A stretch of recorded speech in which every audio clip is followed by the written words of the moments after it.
বাপের বেটা হলে তালডাংরায় দাঁড়ান সুকান্ত মজুমদারকে আক্রমণ তৃণমূল নেতার। বিজেপি নামক দলকে বাংলার মানুষ একটাও ভোট দেবে না।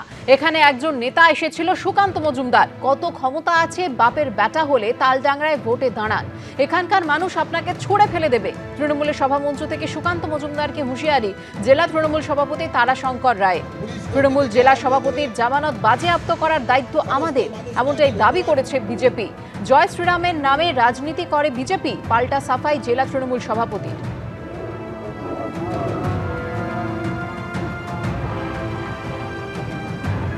সদস্যবৃন্দ থেকে আরম্ভ করে বিজেপি নামক দলকে বাংলার মানুষ একটাও ভোট দেবে না। যারা বিজেপিকে উস্কানি দেয় এই 26-এর নির্বাচনের পরে তাদেরকে হুঁশিয়ারি দিচ্ছে, তাদের অবস্থা কি করবে আগামী দিনে দেখবেন। বিজেপির নামটা করলে বুঝতে পারবেন সেই অবস্থা নজর করাবো। কত বড় মরদ! এখানে একজন নেতা এসেছিল কি মজুমদার, কত ক্ষমতা আছে এই 26-এর নির্বাচনে তালডাংরা সিটে দাঁড়ান। বাপের বেটা ভোটে যদি দাঁড়ান, আপনাকে তালডাংরার মানুষ কোথায় ছুঁড়ে ফেলবে সেটা আপনি দেখবেন। বিজেপির জুজু খেলায় পড়লে বিড়াল গাছে উঠে তত্তরিয়ে বিগত করে উঠবে, দেখতে পাবে। ভারতীয় জনতা পার্টি যদি একটু সন্ত্রাসের রাজনীতি করে তাহলে এদেরকে খুঁজে পাওয়া যাবে না। পিকচার থেকে কোনো পিকচারে থাকবে না, কোনো ছবি হবে না এদেরকে নিয়ে। এদের বিদায় ঘন্টা বেজে গেছে। যারা এত বড় বড় কথা বলছে তাদেরকে 7-0 করে আমরা ছাড়ব। সন্ত্রাস করুক, এখন ছবি তোলা থাকবে, পরে এর বিচার বিশ্লেষণ সব কিছু হবে। ভয়াবহ সব অগ্নিকাণ্ডে মৃত্যু মিছিলের সাক্ষী থেকেছে কলকাতা।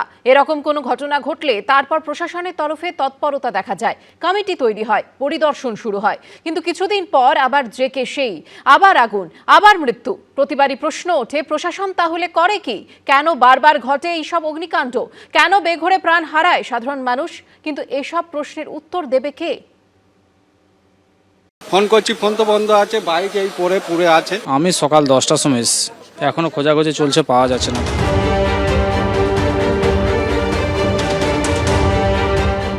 আনন্দপুরে বিষাদের ছায়া, আবার একটা ভয়াবহ অগ্নিকাণ্ড কেড়ে নিল বহু প্রাণ। পুরা গন্ধ, চোখের জল আর স্বজন হারানোর হাহাকারে ভারী হলো বাতাস। গত কয়েক মাসেই আনন্দপুর ও তার আশেপাশের এলাকায় একাধিক বড় অগ্নিকাণ্ডের ঘটনা ঘটেছে। 7ই জানুয়ারি বিধ্বংসী আগুনে পুড়ে ছাই হয়ে যায় আনন্দপুরের নোনাডাঙ্গার একের পর এক ঝুপড়ি। গত বছরের 5ই ডিসেম্বর আনন্দপুরের গুলশান কলোনিতে রাসায়নিকের গোডাউনে ভয়াবহ আগুন লাগে। 2024-এর 25শে ফেব্রুয়ারি আনন্দপুরে ইএম বাইপাসের ধারে ফোর্টিস হাসপাতালের কাছে ঝুপড়িতে বিধ্বংসী আগুন লাগে। একের পর এক সিলিন্ডার বিস্ফোরণে কেঁপে ওঠে গোটা এলাকা। প্রশ্ন উঠছে, তারপরও কি প্রশাসনের ঘুম ভাঙেনি? আবার সেই আনন্দপুরে এত বড় ঘটনা ঘটলো কি করে? মানুষ মারা যাবে, প্রশাসন গালে হাত দিয়ে ঘুমাবে, আর কারো যারা দোষী তাদের কোনো শাস্তি হবে না। আর প্রতিবার বড় বড় প্রতিশ্রুতির ফুলঝুরি, প্রতিবার আলোচনা হবে কিন্তু কাজের কাজ কিছুই হবে না, দোষীরা ধরা পড়বে না, অগ্নি নির্বাপন ব্যবস্থাটা খতিয়েই দেখা হবে না এবং দোষীদের শাস্তি হবে না। লক্ষ্য করবেন, এই অগ্নিকাণ্ডের পরে আমরা আবার অপেক্ষা করব আরেকটা বড় অগ্নিকাণ্ডের, যাতে আরও লোক মারা যাবে, কিন্তু সরকার কানে সর্ষের তেল দিয়ে ঘুমোবে এবং কোনো দায় নেবে না। কলকাতার বিভিন্ন প্রান্তে গত বছর একাধিক বড় অগ্নিকাণ্ডের ঘটনা ঘটেছে। গত বছরের 29শে এপ্রিল বড়বাজারের ঋতুরাজ হোটেলে বিধ্বংসী আগুনে প্রাণ হারিয়েছিলেন 15 জন। 20শে এপ্রিল পাথুরিয়াঘাটা স্ট্রিটের 3 তলায় কাপড়ের গুদামে অগ্নিকাণ্ডে দমবন্ধ হয়ে মৃত্যু হয় 2 জনের। 2রা মে সল্টলেক সেক্টর 5-এর এক রাসায়নিক কারখানায় বিধ্বংসী অগ্নিকাণ্ড ঘটে, সঙ্গে ভয়ঙ্কর বিস্ফোরণ। প্রতিবারই আগুন লাগার পর তৎপর হয় প্রশাসন, বৈঠক হয়, রিপোর্ট তৈরি করা হয়, তারপর জেকে সেই। বড় বড় ছবি তুলে টাকা পয়সার ব্যবস্থা করা যদি সরকারের আর মন্ত্রীদের কাজ হয়, তাহলে মানুষের জীবনে কোনো মূল্য সেখানে থাকে না। খুব দুর্ভাগ্য যা হচ্ছে, এবং এটা প্রায়শই হচ্ছে। বড়বাজারের হোটেলে বিধ্বংসী অগ্নিকাণ্ডে 15 জনের মৃত্যুর পর রাজ্য জেলা স্তরে বিশেষ কমিটি তৈরি হয়। হোটেল, কারখানা, বহুতলের অগ্নি নির্বাপন ব্যবস্থা খতিয়ে দেখার কথা ছিল এই কমিটির, কিন্তু তারপরও ঘটল আরেকটা বিধ্বংসী অগ্নিকাণ্ড। যেখানে ফের অগ্নি নির্বাপন ব্যবস্থা নিয়ে সামনে এলো অভিযোগ। কি করে? প্রশাসন তাহলে কি করছিল? সরকার বা প্রশাসনের দিকে আঙুল তোলাটা নিশ্চয়ই একটা রীতি, কিন্তু সেটা সাধারণ যারা আমরা রয়েছি আমাদের মানে নাগরিকদের একটা সচেতন হতে হলে তো বাড়ি বাড়ি গিয়ে লোককে উঁকি মারতে হয়। বারবার আগুনে পুড়ে শেষ হয়ে যায় কতগুলো জীবন, ছারখার হয়ে যায় পরিবারগুলো। তারপর কিছুদিন তৎপরতা, বৈঠক, কমিটি, প্রতিশ্রুতি এই দেখা যায়। কিন্তু এসব যথাযথ এবং আন্তরিকভাবে হলে কি কলকাতায় এত অগ্নিকাণ্ড, এত প্রাণহানি ঘটতো? দীপক ঘোষ, আশাবুল হোসেন ও সুমন ঘড়াইয়ের রিপোর্ট, এবিপি আনন্দ। বাঁকুড়ায় 2 বিজেপি বিধায়কের উপর উঠল হামলার অভিযোগ। নিজের কেন্দ্রেই আক্রান্ত হলেন সোনামুখীর বিধায়ক দিবাকর ঘরামি। ছাতনার বিজেপি বিধায়ক সত্যনারায়ণ মুখোপাধ্যায়ের গাড়িতে হামলার অভিযোগ উঠল ইন্দুপুরে। দুক্ষেত্রে এই অভিযোগ উঠেছে তৃণমূলের বিরুদ্ধে। অভিযোগ অস্বীকার তৃণমূলের। একই দিনে একই জেলায় 2জন বিজেপি বিধায়কের ওপর হামলার অভিযোগ। বাঁকুড়ার সোনামুখীতে আক্রান্ত হলেন দিবাকর ঘরামি।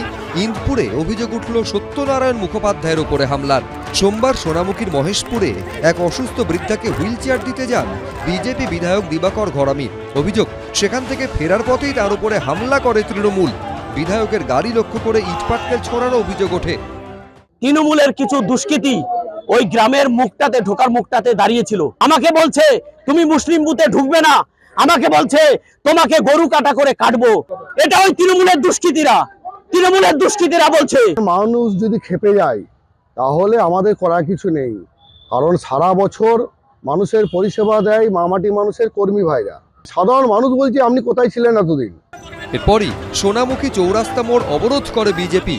হিন্দু তোমার উপায় নাই, মুসলিম তোমার রক্ষা নাই, দায়িত্ব দিদি বলছে দেবে, এসো বন্দুক না হবে, খেলা হবে, খেলা হবে। পুলিশের সঙ্গে বচসায় জড়ান বিজেপি বিধায়ক।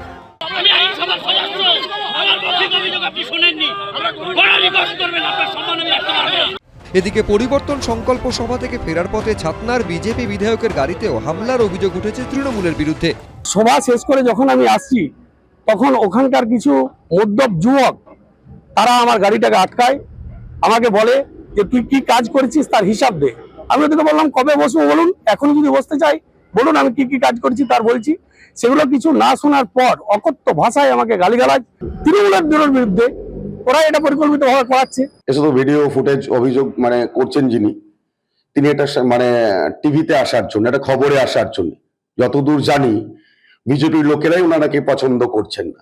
মানুষ যখন জানতে চেয়েছে সেই মানুষগুলো কি উগ্রতভাবে কথাবার্তা বলেছেন, কথাবার্তা বলার পরে সেখানে 2-4 কথা হয়তো তর্ক বিতর্ক হয়েছেন, এবং বিধায়ক সাহেব যিনি বলছেন যে ওনাকে মারধর করা হয়েছে, তুমি মেডিকেল করুক, দেখাক কোথায়, একটা গায়ের আঁচড় দেখাক, একটা ভিডিও ফুটেজ দেখাক।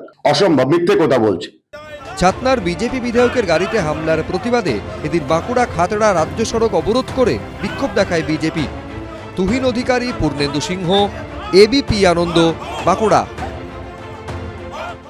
এবিপি আনন্দ, এগিয়ে থাকে, এগিয়ে রাখে।